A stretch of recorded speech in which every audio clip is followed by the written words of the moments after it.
মুহূর্তটাকে ধরে রাখার জন্য প্রয়োজন হয় সুন্দর একটা মনের, আর মনকে ভালো রাখার জন্য প্রয়োজন হয় গান। আর তাই তো আমরা চলে এসেছি আমাদের আজকের 18 মিউজিক আয়োজন নিয়ে। থাকবো আপনাদের সাথে আমি ভাবনা আহমেদ পুরো আয়োজন জুড়ে। পুরনো বছরকে ফেলে নতুন বছরে চলে এসেছি 2026 সাল। নতুন বছরে সকলেই চায় নতুন উদ্যমে নতুন কিছু শুরু করতে। আর তাই তো এই সুন্দর আয়োজনে সুন্দর বছরে আপনাদের জন্য রেখেছি আপনাদের পছন্দের ব্যান্ডকে। আজ আমাদের মাঝে যারা উপস্থিত রয়েছেন তারা 90 দশক ধরে গানের সাথে আছেন এবং ব্যান্ডের সঙ্গে রয়েছেন। তাদের ব্যান্ড অত্যন্ত জনপ্রিয় এবং অত্যন্ত প্রিয় আপনাদের কাছে।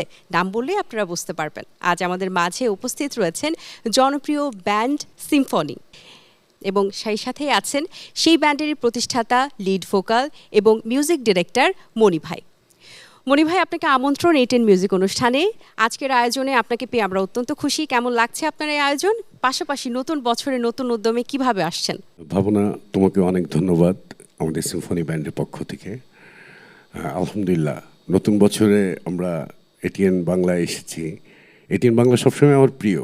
আমরা অনেক শো করেছি এবং এটিএন বাংলার কোনো একটা অফার পেলে আমরা খুব উজ্জীবিত হয়ে যাই। এবং এই জায়গাটা এবং এটিএন বাংলার যারা ক্যামেরার পেছনে কাজ করেন, যারা ম্যানেজমেন্ট, সবাই আলহামদুলিল্লাহ আমাদের সাথে খুব বেশি ফ্যামিলিয়ার, যার কারণ চ্যানেলটা আমাদের নিজেদের চ্যানেল মনে হয়। আর নতুন বছর যেহেতু, পুরনো বছর ফেলে এসেছি, সমস্ত দর্শকদের সিম্ফনি ব্যান্ডের পক্ষ থেকে নতুন বছরের শুভেচ্ছা। যে আমরা বরাবরই 18 বাংলা কিন্তু চেষ্টা করে মিউজিকটাকে আরও বেশি এগিয়ে নেওয়ার এবং নতুন কিছু যে গানের আপডেটেড এবং ব্যান্ড শিল্পী যারা রয়েছেন এবং ব্যান্ডে যারা আছেন এবং আপনারা যারা এত দীর্ঘদিনের পথ চলা 90 দশক থেকে শুরু করে 2026 সালে আমরা পা রেখেছি, এবং এই যে এতদিনের জার্নিটা এবং 90 দশকে যেরকম ব্যান্ডের গান আমরা শুনতাম, আবার 26 সালেও হচ্ছে, কিন্তু কি পরিমাণে হচ্ছে এই ব্যাপারে একটু আপনার কাছে জানতে চাই। আসলে কি, 90 দশক আর 2026 প্রেক্ষাপটটা সম্পূর্ণ ভিন্ন। এর মাঝে দুটো জেনারেশন চেঞ্জ হয়েছে আমাদের। আমরা যখন শুরু করেছি, এখন হয়তো আমাদের থার্ড আর ফোর্থ জেনারেশনরা স্টার্ট করছে। এখন যেটা বিষয়টা হয়েছে যে সময়টা তো একটু আসলে পরিবর্তিত। আমাদের সময় যারা গান লিসেনার ছিলেন আমাদের, ওনারা আসলে সিডি, ক্যাসেট বা গানগুলোকে খুব বেশি আদর করে শুনতেন। এখনকার সময়টা অনেক বেশি দ্রুত হওয়াতে এবং আমাদের মোবাইল ডিভাইসে আমরা তো বিভিন্ন ধরনের রিলস আর শর্টস এইগুলোর মাধ্যমে শুনি, তো দেখা যায় কি একটা গানে সেটেল করার মানসিকতাটা খুব কম থাকে। আমরা যদি একটু স্ক্রল করে যাই তাহলে আরেকটা দেখতে পাই। তো যার কারণে আমাদের হয়তো মানসিক ধৈর্যের জায়গাটা গান শোনার জন্যে হয়তো কিছুটা কমে গিয়েছে। এটা আসলে গানের বিষয় না, আসলে সামগ্রিক পরিবেশের বিষয় আমার মনে হয়। আচ্ছা, এবং একটা ব্যান্ড ধরে রাখা কিন্তু যেন তেন বিষয় নয়। এখানে গ্রুপ মেম্বার্সদের ব্যাপার কাজ করে, সময়ের ব্যাপার কাজ করে, একটা ইউনিটি, একটা কমিউনিটি, একটা কমিউনিকেশন কাজ করে। এই ব্যাপারগুলো কিভাবে ধরে রেখেছেন এত দীর্ঘদিনের পথ চলায়? আলহামদুলিল্লাহ, আমরা এই আমাদের ব্যান্ডের মেম্বার আমরা অনেক দিন ধরে একসাথে আছি। ঠিক আছে, অনেক দিন, যদিও আমাদের ব্যান্ডটা মাঝে অনেক বছর বন্ধ ছিল, বাট আমরা সবাই কানেক্টিং ছিলাম। এবং আমাদের সর্বকনিষ্ঠ মেম্বার হচ্ছে আকাশ। তো ওর কথাটা হিসাব করলেও 5 ইয়ার্স থেকে অনেক বেশি। সেই দিক দিয়ে আমাদের বন্ডিংটা আমরা খুব পারিবারিকভাবে, একজন আরেকজনকে আমরা ব্যক্তিগতভাবে আমাদের ব্যক্তিগত বিষয়গুলো শেয়ার করি। সিম্ফনি ব্যান্ডটা মূলত আমরা একটা পরিবারের মতোই। বাহ, দারুণ একটি বিষয়। আমরা তো আসলে কথা বললামই, আমরা আয়োজন যেহেতু শুরু হয়ে গেছে, দর্শকরা কিন্তু অধীর আগ্রহে অপেক্ষা করছেন আপনাদের গান শোনার জন্যই। তো শুরুতে আমরা কোন গানটি দিয়ে শুরু করছি আজকে? শুরুতে আমরা যে গানটা করছি এটা হলো, গানটার নাম দেখো না পৃথিবীটা, অথবা চাঁদের আলিঙ্গন অনেকে বলে। গানটার কথা এবং সুর মনি জামান। তোমরা স্টার্ট করি।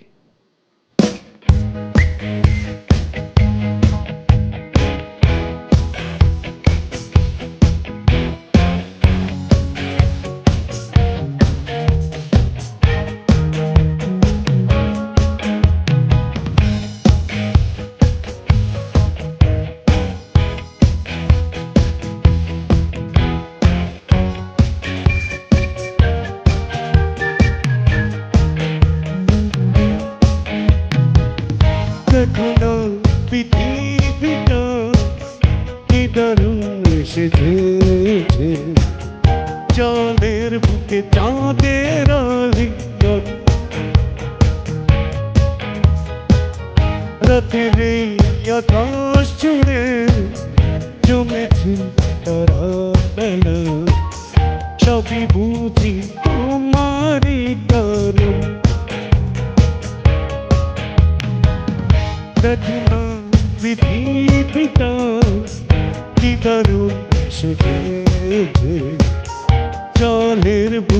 চাঁদের আলিঙ্গন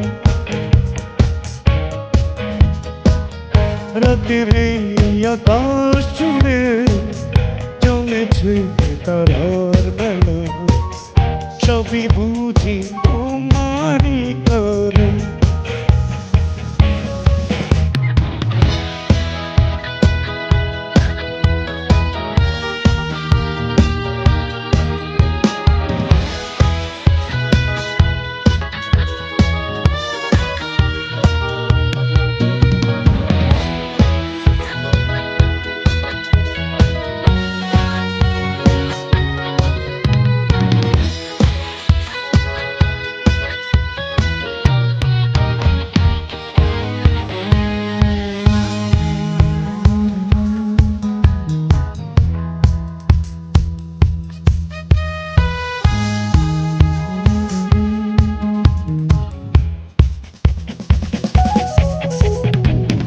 জানো কি তোমার বলে আমার সুখী শান্তি আমার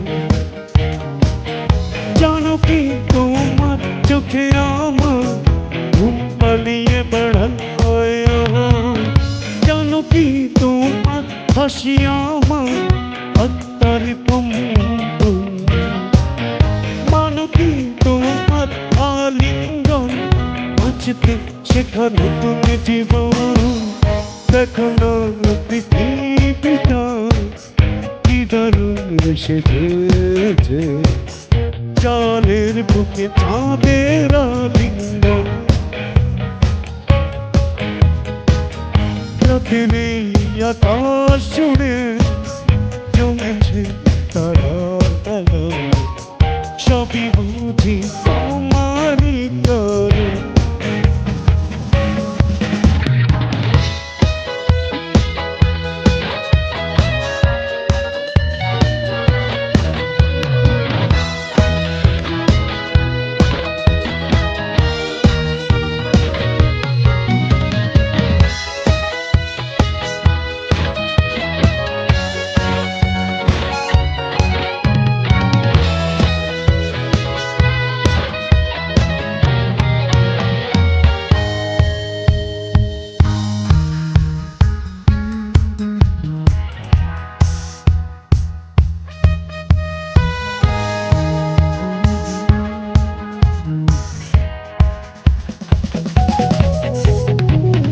চাই না এমন কোন স্বর্গ যেখানে তুমি নাই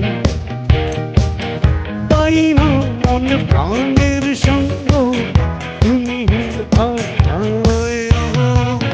চাই না শিহরণ জাগা স্বপ্ন উল্টার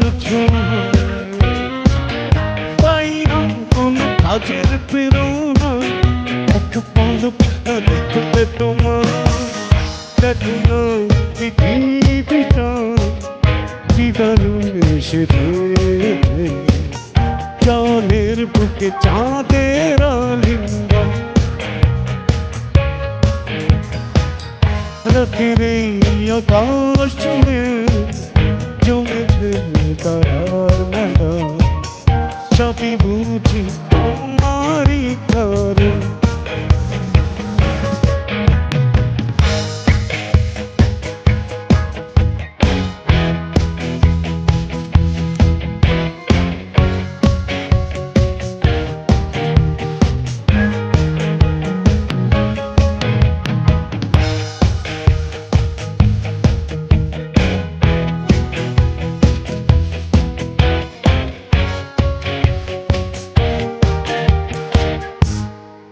মাইন্ড ব্লোয়িং, অসাধারণ ভাইয়া, খুবই চমৎকার একটি আয়োজন ছিল। এই যে গানটি আপনি যখন গেয়েছেন বা যখন প্রিপেয়ার করেছেন, তখন আসলে কি আপনি এত ভেবেছিলেন যে এত ফেমাস হবে বা গানটা আসলে দর্শকরা এত পছন্দ করবেন? এবং এই গানের যদি আমরা দেখি যে এখনো এই গানটি আসলে নতুন যারা ব্যান্ডে আছেন বা যারা গান পছন্দ করছেন তারাও কিন্তু বেশ গানটি শুনে থাকেন। সো কি আসলে তখন কি ধরনের ভাবনা ছিল এবং এখন এসে 2026 সালে নতুন বছরে কি ভাবনা কাজ করছে? এই গানটার বিষয়ে বা সব গানের বিষয়ে আমরা যখন যে গানই করি আমরা ওই গানটাই ভালো করার চেষ্টা করি। আমরা সর্বতভাবে আমাদের ভালো লাগলেই তারপরে আমরা শ্রোতাদেরকে দেই। এটা গেলে একটা দিক। আরেকটা দিক হচ্ছে এই গানটার একটা বিষয় আছে, এই গানটা আমাদের কোনোদিন কোথাও রিলিজ হয়নি। এই গানটা মানুষের ভালোবাসায়, মানুষের রিকোয়েস্টে, এখন তো অনলাইন প্ল্যাটফর্মের উপরেই আমরা চলছি। এই অনলাইনে বিভিন্ন টেলিভিশন, বিভিন্ন রেডিও, এই রেকর্ডগুলো হইতে হইতে গানটা আলহামদুলিল্লাহ মানুষের ভিতরে অনেক বেশি চলে গেছে। এখন আর এটা রিলিজ করার কোনো আর অবকাশই নেই। আর এই 2026-এ এসে যেটা ভাবছি, সত্যি কথা 90-89 সালে যা ভাবতাম তাই ভাবছি, অন্তত গানের ক্ষেত্রে। গানের লিরিক্স, টিউন, আমরা সিম্ফনি ব্যান্ড আমরা চেষ্টা করি যে মানুষের মনের জায়গাটাতে একটা নক করতে। এটা আমাদের সবসময়কার মানে চিন্তা। বাহ, আপনি তো অনেক জায়গায় স্টেজ পারফরমেন্সে গিয়েছেন এবং দর্শকরা তো আসলে আপনাদের গানের অনেক রিকোয়েস্ট রাখেন। এমন কখনো হয়েছে যে প্রিপারেশন নিয়ে গেছেন, একটা রিকোয়েস্ট এসেছে আর একটা বা এমন একটা আসলে দর্শকদেরকে না করা যায় না, মানে সেক্ষেত্রে প্রিপারেশনের কিভাবে? বিষয় না, মানে আমাদের মেম্বারসরা সবাই জানে আমরা স্টেজে গান তুলে গাই, এরকমও হয়। আমি মোবাইল দেখে গাই, গানটা কোনোদিন করিনি, এরকম গান আমরা করি। একজন আরেকজনকে খুব সুন্দরভাবে বুঝতে পারি যে কখন আমি গানটা ধরবো, ওরাও বুঝতে পারে। তো এটা আমাদের আলহামদুলিল্লাহ অনেক সুন্দর একটা সেট আপ। এখন যারা আসলে নতুন যারা গান করছেন ব্যান্ডে, যদি ব্যান্ডে আমরা দেখি তো গানের তো ধরন অনেক চেঞ্জ হয়েছে। ব্যান্ডে যারা ভালোবাসেন তারা কিন্তু ভালোভাবে আইডল হিসেবে অনেককেই দেখেন এবং তার মধ্যে আপনি অন্যতম একজন আছেন। অনেকের আইডল হিসেবে আপনি কাজ করছেন। তো অনেকেই থাকে যে আসলে আইডলের জায়গা থেকে উনি চান যে আমার মতো আরেকজন তৈরি হোক এবং সেই যে নিজের যে শেখার যে জায়গাটা, সারা জীবন তিনি যা শিখেছেন আরেকজনকে দেওয়ার চেষ্টা করেন। সেক্ষেত্রে আপনার কীরকম মনে হয় যে আপনি আরেকজন মনিকে তৈরি করে যেতে চান, নাকি আসলে কি মনোভাব রয়েছে আপনার এই ক্ষেত্রে? আমার আসলে যেটা ব্যক্তিগতভাবে মনে হয় যে প্রত্যেকটা আর্টিস্টেরই একটা ডিফারেন্ট আইডেন্টিটি থাকা উচিত। মানে একজন মনি যেমন তার মতো করে গান করতেন। এখন ইয়াং জেনারেশন কিন্তু অনেক স্মার্ট, ওরা ওদের গেজেট টেজেট সব কিছু তো ওদের অনেক ভালো, বাট ওদের মানসিক চিন্তাভাবনাগুলো অনেক বেটার। ওরা কিন্তু সবাই নিজস্ব একটা আইডেন্টিটি ক্রিয়েট করতে চায়, এটা আমার ভাল লাগে। আমিও ফ্রম ভেরি আর্লি স্টেজ আমি চেয়েছি আমার নিজস্ব একটা মানে আইডেন্টিটি ক্রিয়েট হোক। তো আলহামদুলিল্লাহ সেটা হয়েছে। তো আমি কামনা করব যারা গান করেন প্রত্যেকে যেন একটা ইন্ডিভিজুয়াল আইডেন্টিটি ক্রিয়েট হয়, মানে একটা মনিজামানের ছায়া বা একজন আর্টিস্টের ছায়া না হোক। আচ্ছা, আমরা এবারে আরেকটি গান শুনতে চাই। কোন গানটি এবারে শোনাবেন আমাদের? আমরা এবার আমাদের ফার্স্ট অ্যালবামের টাইটেল সং অনুভবে আমরা এই গানটা করতে চাই। এই গানটার কথাও সুর মনি। আপনার প্রত্যেকটা গান আসলে মনে হয় যে শেষ কেন হলো। Thank you. আরেকটু অন্তরা যদি শুনতে পারতাম মনে হয় আরেকটু ভালো লাগতো। আপনার গানের যে ভয়েসটা ভাইয়া, চমৎকার ভয়েস, এবং আপনি যখন গান করেন এবং এত স্মাইলি ফেসে আসলে অডিয়েন্সের সাথে একটা কানেক্টিভিটি আপনার থাকে, এটা কিন্তু দারুণ একটি বিষয়, এটা খুব ইম্পর্ট্যান্ট আসলে। অনেক জায়গায় তো পারফরমেন্স করেছেন, সবচেয়ে মেমোরেবল এমন কোনো পারফরমেন্স আছে বা এমন কোনো ভক্তের কোনো স্টোরি আছে যেটা এখন আপনাকে হাসায় বা একটু মনে অবাক করে আসলে? অনেক মেমোরিজ আছে। হ্যাঁ, এখন যেহেতু অনলাইন জামানা, তো একটা জিনিস হয়, ধরেন আমি এই অনুভবে এই গানটা যখন লাইভ করি বিভিন্ন টেলিভিশনে, স্টেজ, বিশেষ করে টেলিভিশনগুলোর পারফরমেন্সগুলো অনলাইনে দেখতে পায় বা ফেসবুক বা ইয়েতে, আমাকে কেউ ইনবক্সে লেখে আপনি কিন্তু আজকে গানটা ভালো গান নাই। সো এই জিনিসগুলো আমার জন্য অনেক মানে ইন্সপায়ারিং, এবং আমার যারা শ্রোতা তাদেরকে প্রচুর আমি রেসপেক্ট করি, কারণ ওনারা আছেন বলেই তো আমরা আছি। যে স্বপ্নটা নিয়ে আপনি ব্যান্ডটা শুরু করেছিলেন এবং যে মেম্বার্স তখন ছিল, এখন এসে সেই স্বপ্নটা মনে কতটুকু পূরণ হয়েছে বা আসলে আর ভবিষ্যতে কিভাবে এই যে ব্যান্ড, সিম্ফনি ব্যান্ডটা দর্শকদের কাছে আছে, এভাবেই কি রাখতে চান কিনা? আসলে আমরা গান করি তো, আমাদের ভালো করার ক্ষুধা আমৃত্যু যাবে না, আমরা যেদিন মরে যাব সেদিনই। আর ভালো করতে পারছি কি পারছি না এটা আসলে শ্রোতারা নির্ধারণ করবেন বা করছেন, আমরা সবসময় চেষ্টা করে যাচ্ছি। যে শ্রোতারা আসলে শুনতে চায়, এই কারণে আরেকটি গানের রিকোয়েস্ট আছে। এবারে কোন গানটি শুনছি আমরা? এবার আমরা একটি গান করেছিলাম, যে গানটা আমরা তখন আমাদের ব্যান্ড শুরু হয়েছে কেবল, আমরাও অনেক ছোট। গানটা হচ্ছে ভালো আছি ভালো থেকো। কত ছোট ছিলেন তখন? 21-22। আচ্ছা, এখান থেকে একটু জানতে চাই, যখন প্রথম প্রেমে পড়েছিলেন, প্রেমটা কি আসলে কোনো পার্সনের উপরে ছিল নাকি গানের উপরে? প্রথম প্রেম তো অবশ্যই নারীর উপরেই হয়।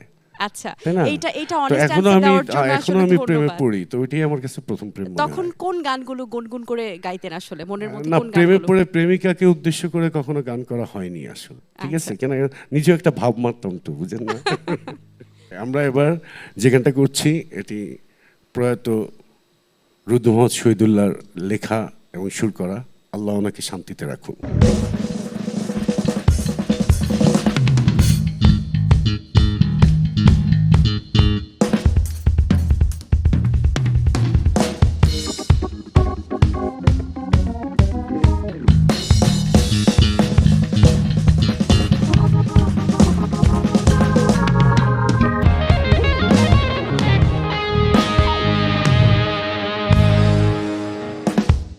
ওয়াও, আছো তুমি সিম্ফনি। আসলে Thank you. সিম্ফনি মনের মধ্যেই আছে। Thank you. আসলে থাকার পেছনের কারণটাও হচ্ছে এত সুন্দর আসলে আয়োজন, সিনক্রোনাইজেশন সম্পূর্ণটা চমৎকার, আসলে চমৎকার। আসলে একটা ব্যান্ড তো লিডারশিপে থাকে, অনেকটা ডিপেন্ড করে আসলে লিডারশিপে, যেমন আপনি নেতৃত্ব দিচ্ছেন এবং না, তার আসলে এখানে একটু কারেকশন করি। ওইভাবে আমাদের এখানে কেউ আসলে লিডারশিপ নাই আমাদের ওইভাবে। সকলেই আসলে না, আমরা এক একটা বিষয়ে এক একজন তার শোল্ডারে নিয়ে আমরা কাজ করে ফেলি। এখানে তো সকলের আসলে পার্টিসিপেশনটা খুব রাইট, আমরা ইম্পর্টেন্ট। Band member. জি, তো একটু সকলের সাথে আসলে একটু আপনার মাধ্যমে পরিচয় হতে চাই দর্শকদের জন্য। Thank you. আচ্ছা, ডান দিক থেকে শুরু করি। প্রথমে ডান দিকে বেস গিটার আছে হিজল, আমার ঠিক পেছনে ড্রামসে আসছেন রিঙ্কু। এরপরে আমার বাম দিকে প্রথমে আছে গিটারিস্ট আমাদের দীপু, এবং আমার সর্ববামে যে আছে আকাশ, খুব মিষ্টি ছেলে, আমাদের কিবোর্ড প্লেয়ার। এই হলো আমাদের ব্যান্ড। এখানকার মধ্যে সবচেয়ে বেশি হাসাই কে বা সবচেয়ে সিরিয়াস কে? আমরা কেউ সিরিয়াস না, আসলে মিউজিকেই তো সিরিয়াস না, আমরা হাসতে হাসতে করি। এই অডিয়েন্সরা আমাদেরকে আনন্দ দেয়, মানে ওনারা আমাদের এনকারেজ করে, আমরা করি। মিউজিকে আমরা সিরিয়াস না, আর আমরা মোটামুটি শোজ বা প্র্যাকটিস আমরা হাসাহাসির মধ্যেই থাকি অনেকটা। এই জন্য মনে হয় গানগুলো আরো বেশি ভালো রাইট, হয়। হ্যাঁ, আমরা কখনো লোড নেই না। আসলে আমাদের আয়োজনটা মনে হচ্ছে আমরা আরো অনেক কয়েকটা গান শুনি, কিন্তু আসলে যেহেতু সময় সংকীর্ণ, বাড়ি ফিরে যেতে হবে। আরো কয়েকটা গান শোনার খুব ইচ্ছে ছিল, কিন্তু আরেকটি গান শুনতে শুনতে আমরা আসলে বাড়ি ফিরে যাব।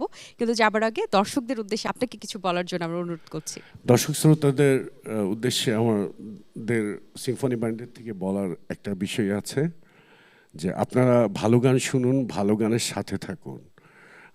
আপনারা মোটামুটি নিজেরা একটু যদি দায়িত্ব নেন, যে যারা গান করেন তাদের গানটা যদি নিজের মতো করে একটু শোনার ব্যবস্থা করেন বা শুনেন।